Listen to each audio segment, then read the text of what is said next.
217장 찬송하시겠습니다. 217장입니다.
기도하심으로 수요예배를 하나님 앞에 드리시겠습니다.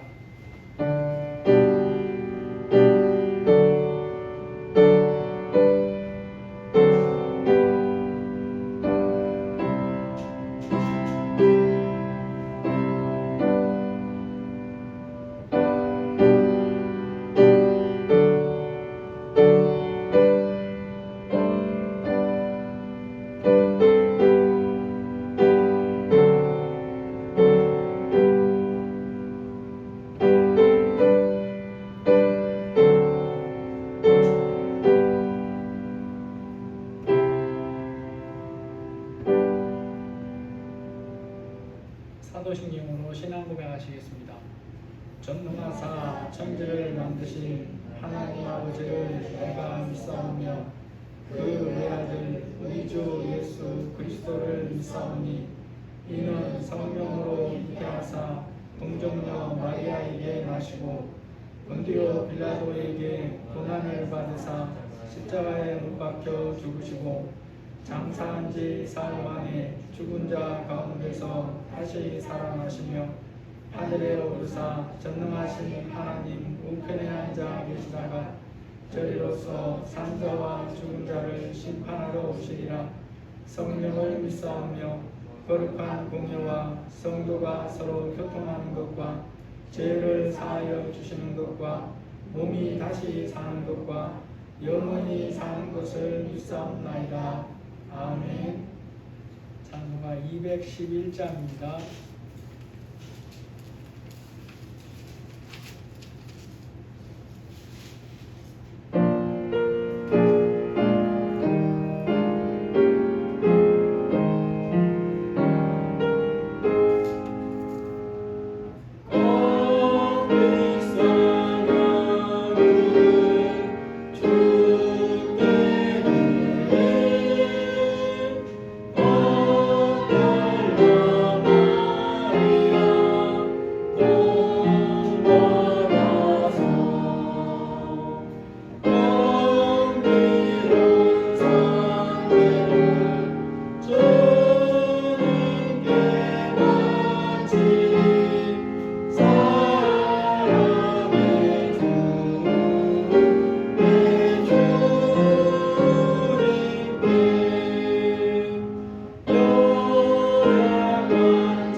우리 자녀들을 위해서 이곳에 온 우리 예배하는 자녀들을 위해서 기도하시고 또 우리 사모님이 지금 좀 배탈이 좀 났어요. 그래서 잘 못하는데 배탈 잘 회복될 수 있도록 제가 우리 다 함께 예배를 위해서 기도하시겠습니다. 하나님 감사합니다. 이 시간 주님을 사랑해 주셔서 주님 앞에 보여주시고 하나님께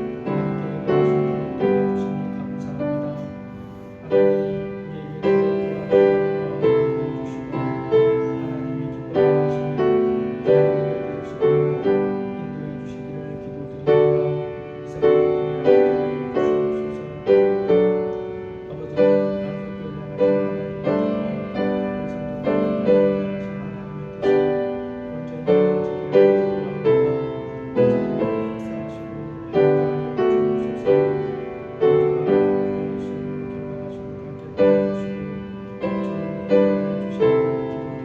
도와주시고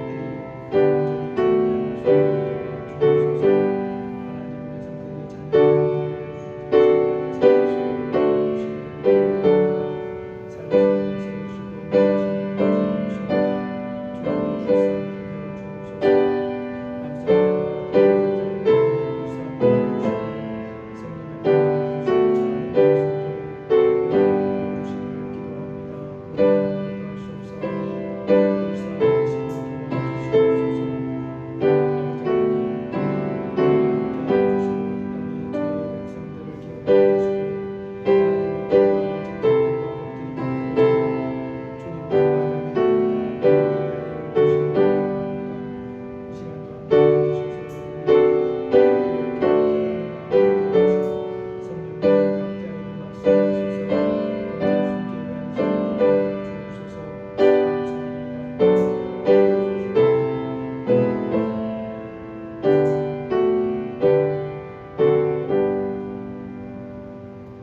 하나님, 저희들 오늘 수요예배로 불러주시니 감사합니다. 우리에게 들을 귀와 깨닫는 마음을 부어주시고 특별히 우리 어린 자녀부터 장성한 자에게까지 파수교에 속한 자녀들을 세밀하게 살펴주시고 그들의 앞날을 인도해 주시기를 원합니다. 공부하는 중에 있는 우리 자녀들 지혜와 총명을 더하여 주시고 하나님이 주시려는 만큼의 분량을 받아서 이 땅에서 주님이 원하시는 유통자의 삶을 잘 감당할 수 있도록 인도하여 주옵소서.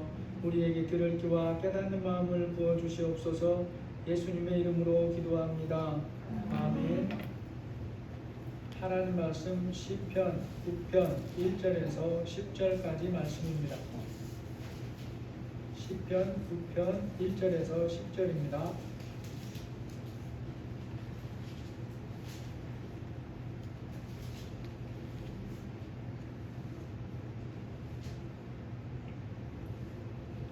우리 한 절씩 읽고 10절은 같이 보시겠습니다. 내가 전심으로 여호와께 감사하며 주의 모든 기이한 일들을 전하리이다. 내가 주를 기뻐하고 즐거워하며 신령하신 주의 이름을 찬송하리니 내 원수들이 물러갈 때에 주 앞에서 넘어져 망함이니이다. 주께서 나의 의와 속살을 범하셨으며 보좌에 앉으사 의롭게 심판하셨나이다. 이방 나라들은 책망하시고 악인을 멸하시며 그들의 이름을 영원히 지우셨나이다. 원수가 끊어져 영원히 멸망하였사오니 주께서 무너뜨리셔서 그들을 기억할 수 없나이다.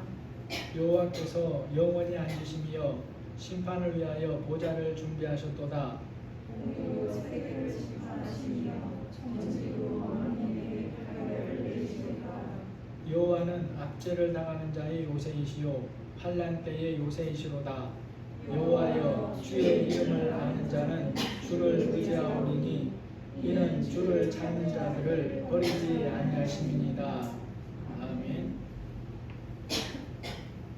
사람들이 때로 서로 마음이 잘 통하는 것을 표현하는 말 중에 이심전심이라는 그런 말이 있습니다. 무슨 뜻인가 어학사전을 찾아봤더니 말이나 글을 사용하지 않고 마음이 서로 통한다라는 그런 뜻으로 사용하고 있었어요. 우리 생활 속에서 사용되는 예를 들어보자면 서로 사이에 굳이 말하지 않아도 서로의 마음을 아는 것이다 라고 말할 수 있습니다. 인생 전체에서 생각해보자면 특별히 연애 시절에 연인 사이에 이런 일을 경험한다고 착각하는 경우들이 종종 있는 것 같아요. 이런 일을 드물게라도 경험한다고 착각하는 사이가 되려면 두 사람 사이가 최소한 자기들이 느끼기에 가장 친밀한 사이가 돼야 가능합니다. 세상말로 콩깍지가 시거나 깊이 신뢰하고 그래야 가능하다라는 거죠. 두 사람의 마음이 하나가 되는 면에 있어서 특정한 부분만 아니라 전부 하나가 되기는 사실은 거의 불가능한 겁니다.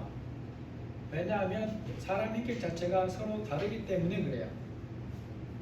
그래서 말로는 가능하지만 실제로는 거의 없는 그런 관계인데 간혹 또 착각하기도 하죠. 그럴 거다라고 말입니다. 두 사람 사이가 그런데 하나가 될 때가 있어요. 특정한 일에 하나가 될 수가 있습니다.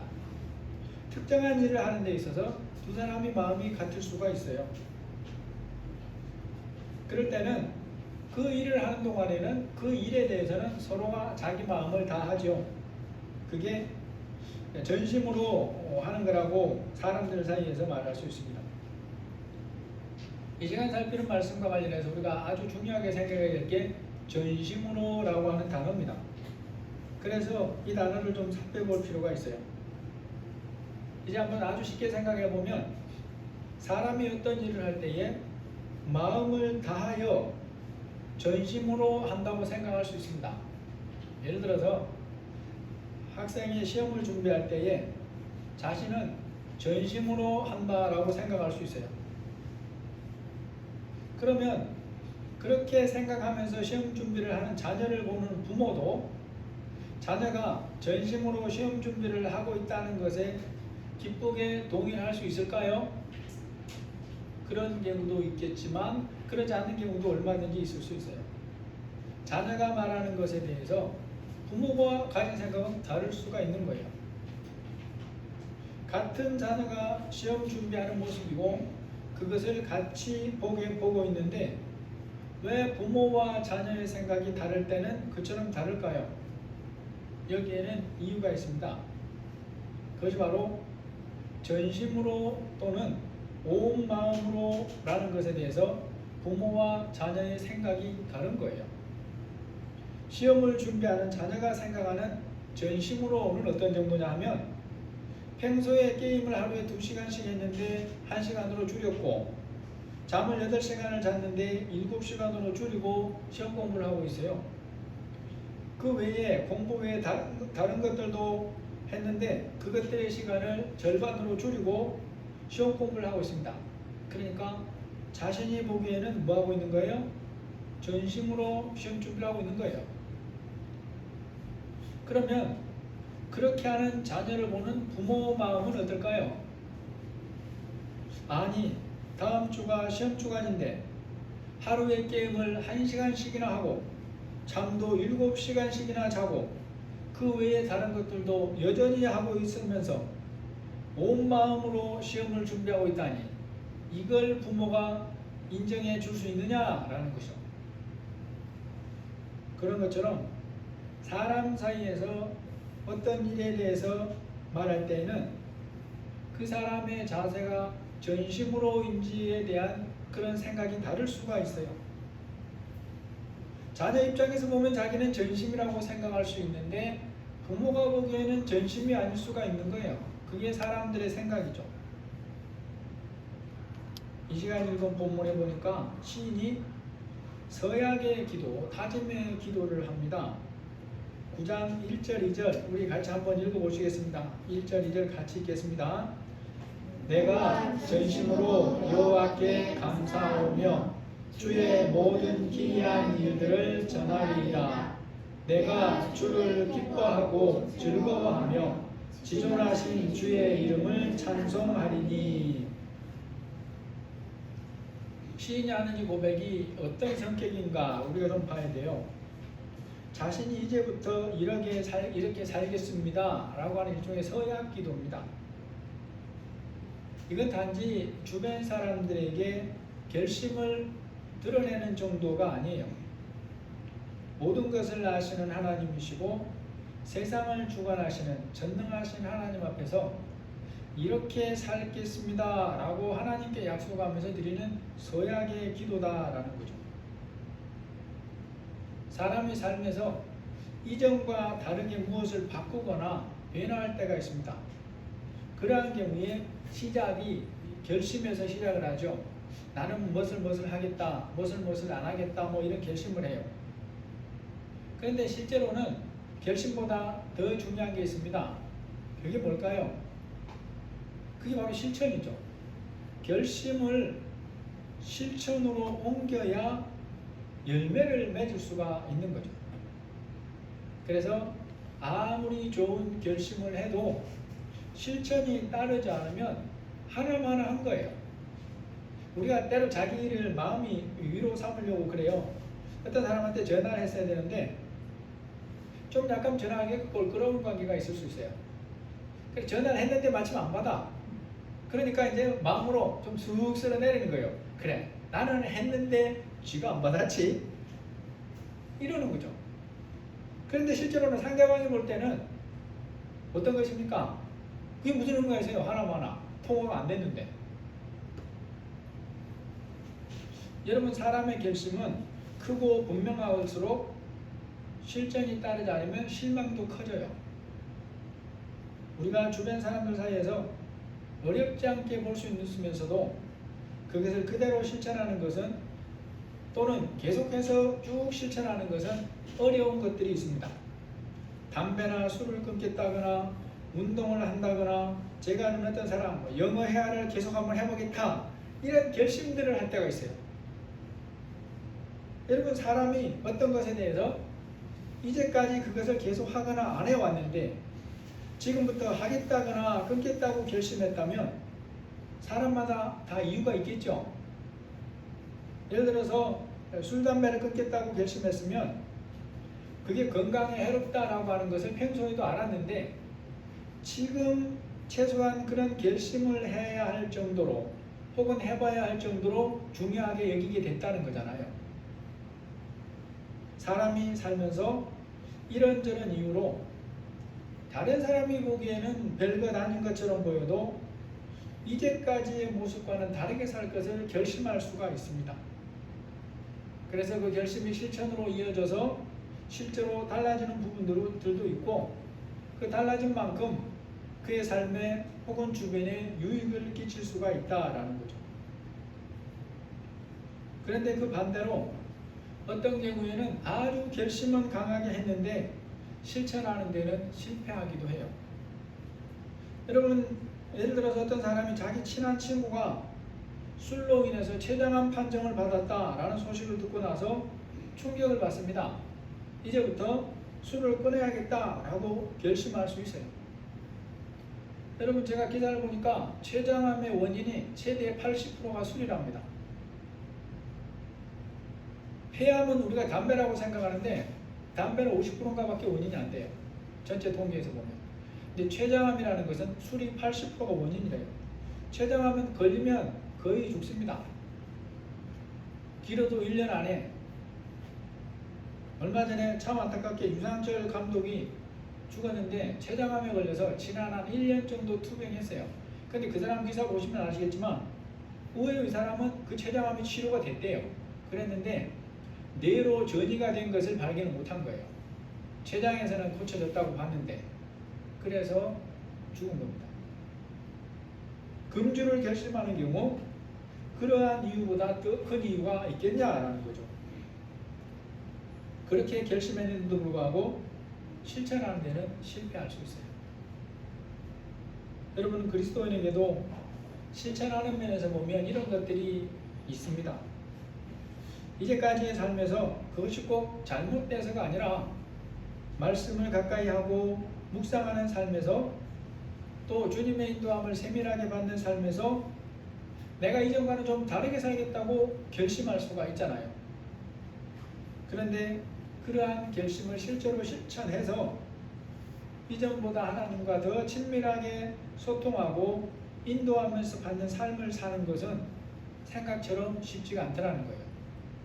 어떤 특정한 기간은 할 수 있는데 그러한 시간을 지나고도 일상에서 계속 하느냐, 이게 진짜 중요한 거예요.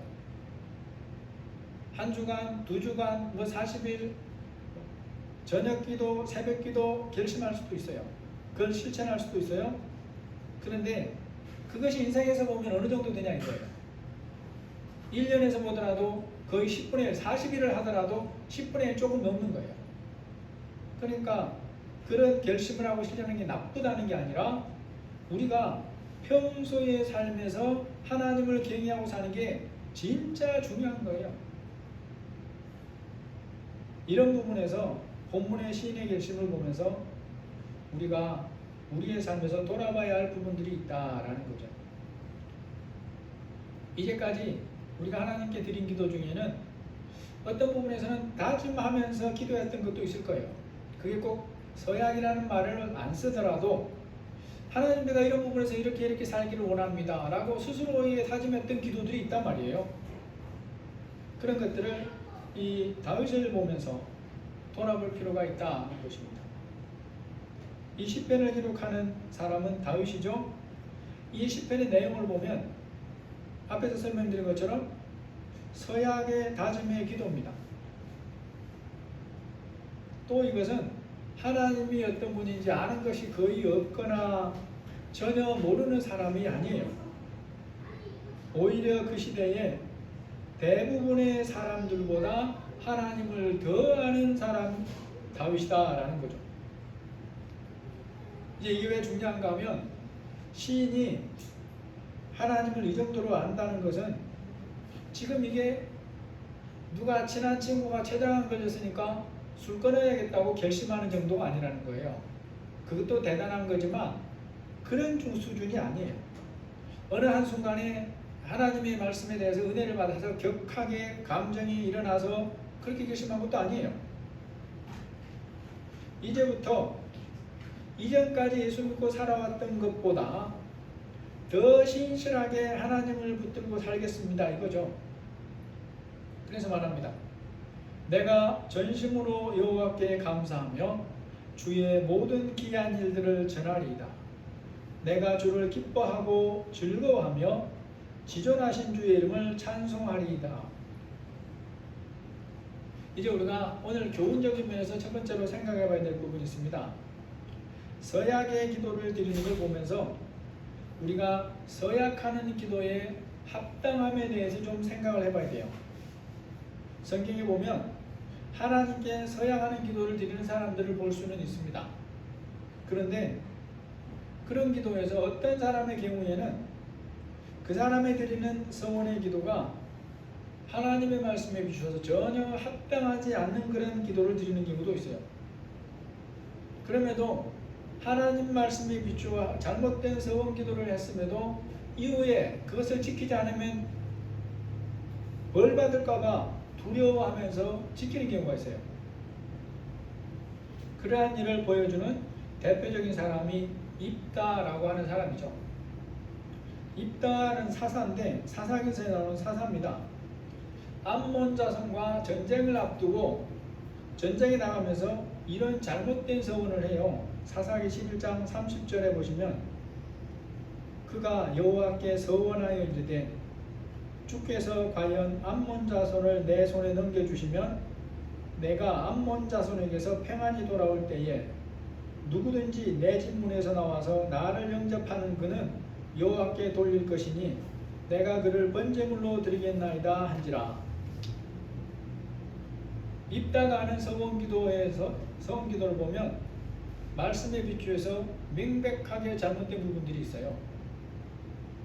그의 서약기도 전체가 잘못된 것이 아닙니다. 입다 입장이 그 집에서 가장이기 때문에 누구든지 내 질문에서 나와서 나를 영접하는 그는 여호와께 돌릴 것이니 라고 하는 부분까지는 잘못된 게 아니에요. 입다가 그렇게 기도할 수 있습니다. 그런데 거기에 이어지는 부분이 말씀에 비춰서 명백하게 잘못된 거예요.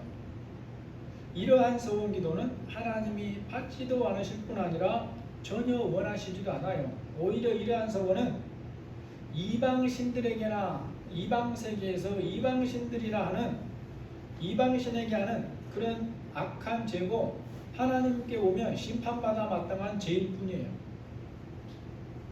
하나님의 말씀이 그러함에도 불구하고 입다는 이 말씀을 몰랐거나 잊었거나 하면서 하나님께 서원을 드리는데 그 서원 내용이 뭐냐? 인신제사를 드리겠다는 거예요. 여러분, 하나님께서 아브라함에게 이삭을 바치라고 한 것은 진짜가 아니고 그 믿음을 테스트하기 위한 거잖아요. 그런데 이 입다는 뭐라고 합니까? 이미 모세를 통해서 율법을 다 주셨단 말이에요. 그들이 다 알고 있어요. 출애굽기부터 레위기까지 신명기 다 알고 있어요. 그들이 가지고 있단 말이에요. 그런데도 불구하고 하는 게 뭐냐? 그를 여호와께 돌릴 것이니 내가 그를 번제물로 드리겠나이다 한지라. 당시에 이방의 나라들이 전쟁에 나가거나 아주 급박한 위기에 처할 때 자기 신들의 도움을 구할 때 자기 자식을 바쳐서 왕이 인신제사를 드리기도 했어요. 문제는 이제 그 이후에 있다가 암몬과의 전쟁에서 승리를 하고 돌아오는데 딸이 집에서 첫 번째로 나오는 거예요. 그러니까 서원을 지켜야 한다고 하면서 실제로 딸에게 서원대로 행했다고 성경이 기록을 하고 있어요. 입다야말로 잘못된 서원이 가져오는 불행을 보여주는 대표적인 예예요. 입다는 하나님이 전혀 원하시지도 않는 내용의 서원을 했고 실제로 그대로 행했어요. 시인의 서약 기도를 보면서 우리가 이런 부분에 대해서 바르게 알아야 된다는 것입니다. 서약 기도를 드린다 하더라도 그 전체가 말씀의 교훈에 비추어서 합당해야 돼요. 예를 들어서 하나님, 제가 뭔가를 도둑질을 하려고 하는데 들키지 않게 해주시고 잘 훔치게 해주세요. 이거는 말 자체가 안 된다는 말이죠. 근데 이거는 인신제사를 드리는 것보다는 훨씬 더 약한 죄인데 그래도 안 되는 거예요. 말씀에 합당해야 하나님이 받으실 수 있는 서원이 될 수 있어요. 말씀에 분명하게 금하는 것이면 사람이 아무리 서약 기도를 하고 지킨다고 해도 하나님 기뻐하지 않아요. 하나님이 기뻐하지 않는, 말씀에도 맞지 않는 서원 기도인데 하나님 그걸 지킨다고 기뻐하겠습니까? 안 기뻐하는 거예요. 그런데 어리석으니까 그대로 하는 거예요. 왜요? 두려우니까. 그런 것은 단지 말씀을 모르고 자기 욕심대로 한 것일 뿐이에요. 그래서 바른 서원으로 알고 자기는 두려워하면서 지키지만 하나님과는 아무 상관도 없고 하나님의 인정을 받지도 못하는 불행하고 어리석은 사람이 된다라는 거죠. 자신은 서원대로 했다고 스스로 위로할 수 있어요. 그러나 하나님께는 아무 상관도 없는 일, 정말 어리석고 무지한 일, 그냥 그것뿐인 거예요. 이유나 동기가 뭔지 알 수 없지만 오늘 시인은 하나님을 인격적으로 알고 그 하나님께 자원해서 지금 서약기도, 서원기도를 드리고 있는 걸 우리가 알아야 돼요. 또 상황을 보면 뭐 위험에서 벗어나거나 간절히 원하는 무언가가 있거나 응답을 받을 뭔가가 있거나 그런 게 아니에요. 오직 하나님을 사랑하고 경외하면서 드리는 기도다라는 것입니다.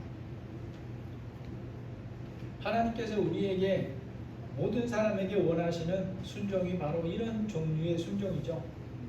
말씀을 따라 하나님을 바르게 알고 믿음으로 하는 순종을 원하시는 거예요. 말씀 안에서 무엇이라도 기도할 수 있습니다. 그런데 최소한 내가 알고 있는 하나님 말씀에서 벗어난 것은 기도해봐야 의미가 없어요. 시인이 새학기도를 드리면서 이것의 이후의 삶에서 이런 마음을 가지고 지키겠습니다 라고 다짐하는 게 있죠. 그게 바로 뭡니까? 전심으로 라는 것입니다. 전심으로, 온 마음으로 라는 거죠. 그런데 이게 아까 앞에서 살펴봤죠. 사람 기준에서 보거나 상황에 따라서는 상대적인 것을 전심으로라고 생각할 수 있다는 겁니다. 사람이 어떤 일을 할 때에 자신이 생각하는 기준에서는 전심으로 했다고 생각하는데 옆에서 다른 사람이 보기에는 전심으로 하는 것으로 안 보이는 경우들이 있어요. 그래서 이러한 말씀을 사람의 기준에서 보면 자기 생각대로 이해할 가능성이 얼마든지 있고, 그러한 것은 하나님의 말씀의 교훈에서 멀 수가 있어요. 그러한 수준이 낮거나 잘못된 이해 수준에서 살면 앞에서 살펴본 입다 같은 그런 사람이 될 수 있어요. 말씀과 전혀 상관이 없는 잘못된 태도를 가지고 살 수가 있다는 것입니다. 그런데도 자신이 잘못되었다는 것조차 깨닫지를 못하는 거예요. 이 말씀에서 전심으로에 사용된 전이라는 단어는 히브리어로 콜이라는 단어입니다. 무슨 뜻이냐 보니까 모두, 전체, 완전함 이런 뜻을 가졌어요. 부분을 전체라고 생각함으로 전체로 여길 수도 있는 그런 상대적인 의미가 아니에요. 말 그대로 온 마음, 모두 전체를 드리는 전심으로예요. 이 단어가 가진 의미를 사람이 하나님을 섬기는 부분에 대해 사용할 때 가장 잘 표현하고 있는 것 중에 하나가 신명기 6장 말씀이라고 볼 수 있습니다. 하나님께서 자기 백성에게 찾으시는 전심으로의 마음이 뭔가 신명기 6장에 보면 우리에게 많은 부분을 말해준다는 거예요. 신명기 6장 4절 이하에 보시면 이스라엘아 들으라, 우리 하나님 여호와는 오직 유일한 여호와이시니 너는 마음을 다하고 뜻을 다하고 힘을 다하여 내 하나님 여호와를 사랑하라. 오늘 내가 네게 명하는 이 말씀을 너는 마음에 새기고 라고 말합니다. 하나님께서 우리에게 찾으시는 전심으로가 어떤 거냐? 마음을 다하고 뜻을 다하고 힘을 다하여 하나님을 사랑하는 게 이게 전심으로라는 거예요. 부분이 아니라 마음을 다하고 뜻을 다하고 힘을 다하여, 그리고 그 마음에 하나님의 말씀을 새겨두고 그것을 삶으로 살아내는 것이 하나님이 보시는 전심으로라고 하는 마음이다라는 거죠. 이 하나님을 의지하고 사는 자세를 잠언 3장에 보니까 이렇게 말씀합니다. 3장 5절에 너는 마음을 다하여 여호와를 신뢰하고 내 명철을 의지하지 말라. 이 말씀에도 하나님께 마음을 다한다는 것이 무슨 뜻인지 우리에게 알려주는 아주 중요한 부분이 두 가지나 있어요. 나의 삶에서 그것이 어떤 부분이든지 하나님을 온전히 신뢰하지 못한 부분이 있다면 그것은 마음을 다하여 하나님을 사랑하는 게 아니라 이 말이에요. 나의 삶에서 그것이 어떤 부분에 있어서든지 하나님의 말씀보다 내 명철이나 정보나 계획이 하나님의 것보다 더 낫다고 생각하는 부분이 있다면 그것 또한 온전한 마음으로 하나님을 의지하는 게 아니다 라고 지금 말씀하고 있는 거예요. 그러한 것이 어떠한 정도로 있는가는 말 안 해요. 내가 하나님을 신뢰하지 못하는 부분이 1%냐 10%냐 99%냐, 내 계획이나 생각이 하나님보다 낫다고 생각하는 것이 1%냐 90%냐 이걸 따지질 않는다는 거예요. 그러한 것들이 조금이라도 있으면 그것은 하나님이 보시기에 전심으로라는 마음이 아니다라는 걸 우리에게 이 잠언 3장 5절에서 너무나 분명하게 말씀해 주는 거예요. 너는 마음을 다하여 여호와를 신뢰하고 내 명철을 의지하지 말라라고 하는 말씀에 이게 들어있다는 것입니다. 그러므로 우리는 이런 말씀을 통해서 이제 많은 부분을 이해할 수 있습니다. 아, 성경에서 하나님이 말씀하는 전심으로라는 게 어떤 뜻인가? 나의 상황에서 누군가 사람의 기준을 따라 최선을 다하는 게 전심인가? 그게 아니다라는 거예요. 하나님 말씀을 보면서 하나님께 마음을 다하고 뜻을 다하고 힘을 다하여 하나님을 신뢰하지 못하는 부분이 없는 하나님을 신뢰하는 것이 전심으로구나 하는 걸 우리가 알 수 있다는 것입니다. 다윗이 하나님이 어떤 분이라는 것을 깨달아 가기에 이런 서약을 할까요? 우리가 이 부분도 좀 살펴봐야죠. 시인의 믿음이 아무리 잘 성장하고 있어도 그가 이제까지 삶에서 경험한 하나님이 좋은 하나님이 아니라면 이렇게 서약하겠습니까? 안 하겠습니까? 지금 하나님께서 시인에게 서약하라고 강제하고 있는 게 아니에요. 그러니까 서약할 필요가 없는 거예요. 다윗이 현재까지의 삶과 믿음 수준에서 하나님을 모르는 사람이 아니라 그랬어요. 더군다나 그 하나님이 좋으신 하나님이라는 것을 깊이 경험하지 못했다면 이러한 서약은 하라고 해도 안 한다는 것입니다. 시인은 지금까지의 삶에서 현재 이런 서약 기도를 자원하여 드리고 싶을 정도로 신실하신 하나님을 경험했고 좋으신 하나님을 경험했고 그 속에서 살아오고 있다는 것입니다. 오늘 말씀에서 짧게 몇 가지만 보면 먼저 시인이 의롭게 심판하시는 하나님이라는 것을 깊이 깨달았다고 고백하죠. 오늘 4절에서 6절입니다. 주께서 나의 의와 송사를 변호하셨으며 보좌에 앉으사 의롭게 심판하셨나이다. 이방 나라들을 책망하시고 악인을 멸하시며 그들의 이름을 영원히 지우셨나이다. 원수가 끊어져 영원히 멸망하여 싸우니 주께서 무너뜨린 성읍들을 기억할 수 없나이다. 성경은 하나님이 어떤 분인가에 대해서 여러 모양으로 말씀합니다. 믿는 사람이 인생에서 경험하는 하나님의 성품도 여러 부분이에요. 그런 다양한 경험들을 통해서 하나님이 자기 백성의 믿음을 훈련하시고 성장해 가십니다. 성장해 가게 하죠. 각 사람을 하나님이 온전히 경외하는 사람으로 이끌으신다라는 거죠. 그러면 사람이 하나님에 대해서 어떤 부분을 어느 정도 깊이 깨달아 가야 시인이 현재 고백하는 모습의 성장을 하면서 살 수 있을까라는 거죠. 지금 시인이야말로 많은 대적들의 공격을 받으면서 살고 있는 사람이에요. 왕이 되기 전부터 다윗을 잡아 죽이려는 사람이 숫자가 많습니다. 사울의 명령을 따라서 사울을 잡으러 다니는데 동원되는 사람이 최소한 정예군 3,000명이 있다고 성경에 말씀하고 있어요. 정예병사만 3,000명이 있어요. 왕이 된 후에도 대적들은 없어지지 않아요. 주변 모든 나라들은 언제라도 틈만 보이기만 하면 다윗을 공격하려고 하는 대적들이에요. 그런 상황에서 시인이 날마다 뭘 경험하며 삽니까? 하나님께서 그들의 대적을 막아주시는 것을 경험하고 사는 거죠. 또 하나님께서 시인의 기도를 응답하시는 은혜 속에 살고 있다는 것입니다. 하나님께서 시인을 송사를 맡아서 변호해 주시는 은혜 속에 살고 있다고 말하죠. 시인을 대적하고 공격하는 자들을 물리쳐 주시는 은혜 속에 살고 있다고 말합니다.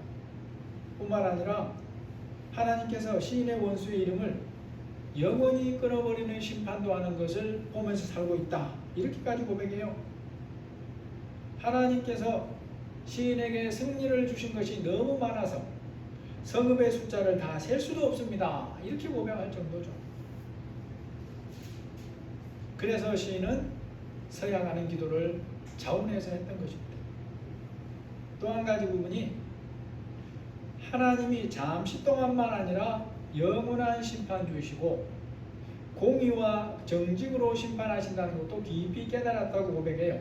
오늘 9장 7절 8절 보면 여호와께서 영원히 앉으시며 심판을 위하여 보좌를 준비하셨도다.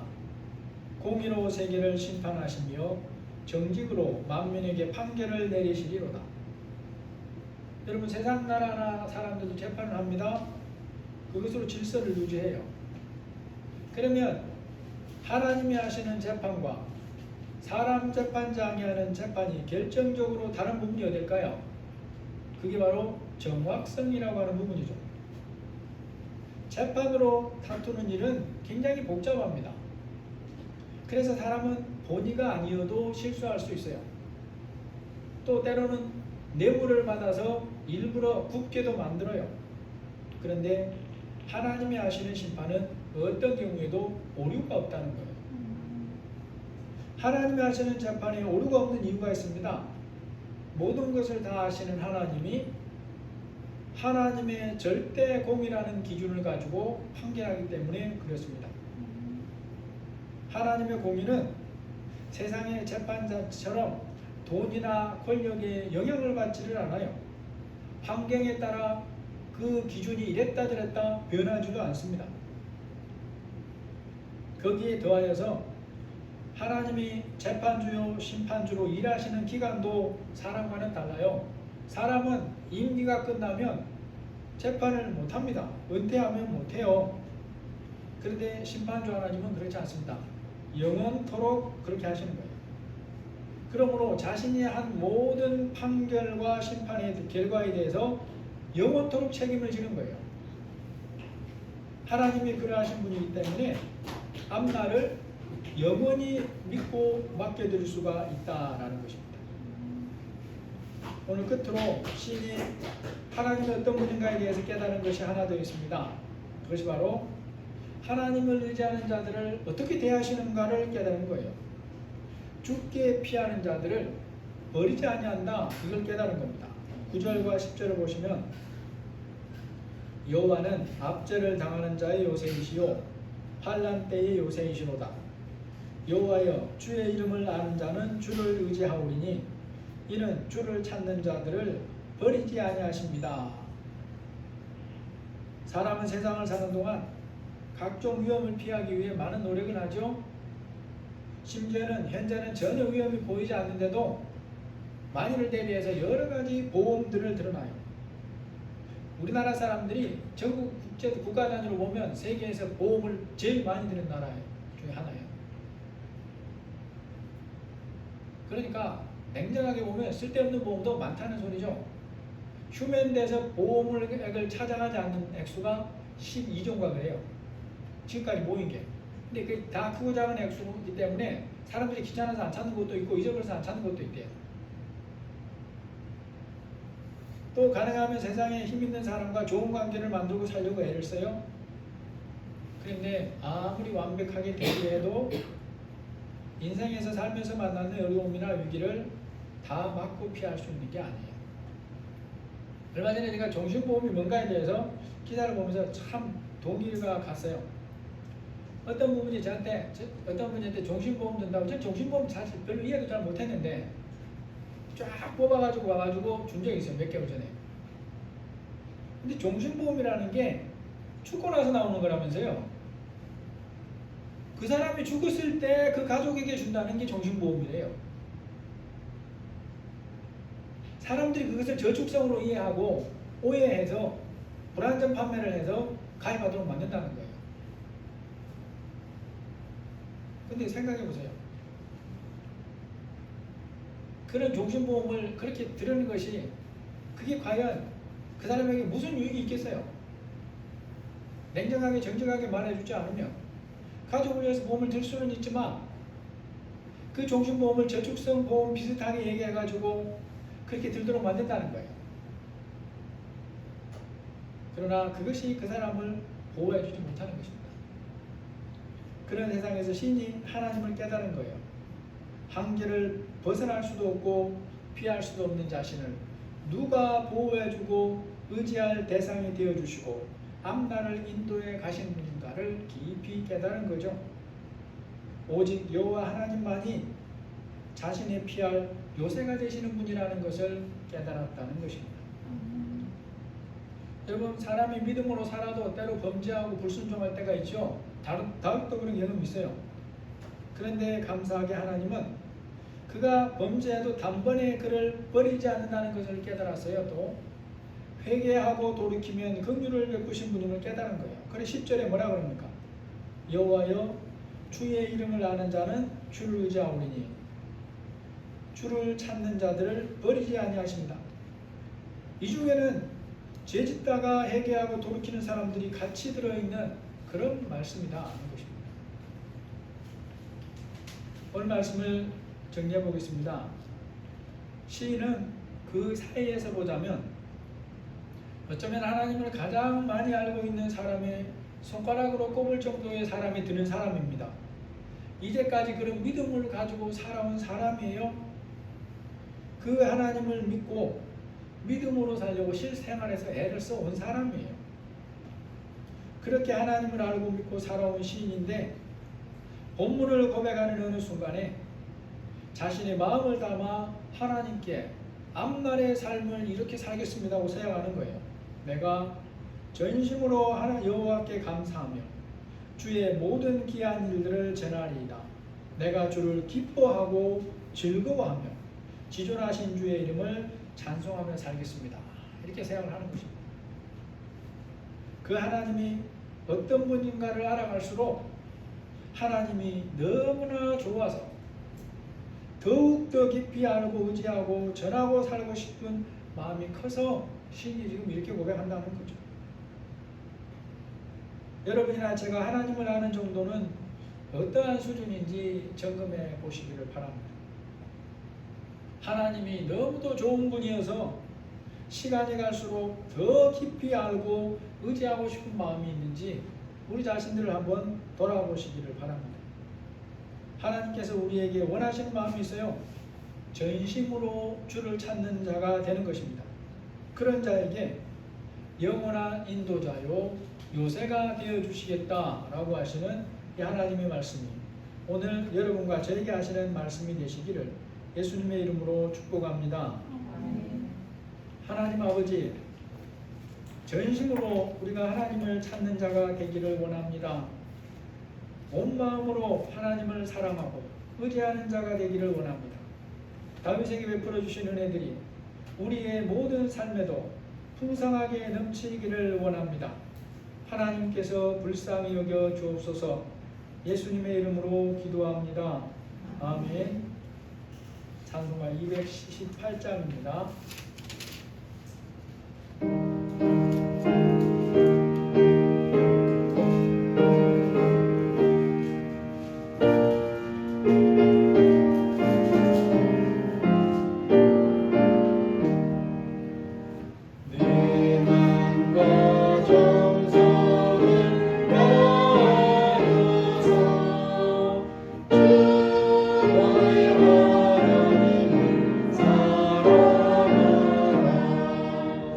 내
주님이 가르쳐 주신 기도로 예배 마치겠습니다.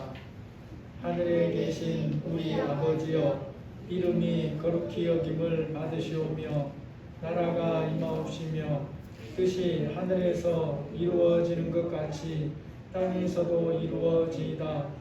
오늘 우리에게 일용할 양식을 주옵시고 우리가 우리에게 죄지은 자를 사하여 준 것 같이 우리 죄를 사하여 주옵시고 우리를 시험에 들게 하지 마옵시고 다만 악에서 구하옵소서. 대개 나라와 권세와 영광이 아버지께 영원히 있사옵나이다. 아멘.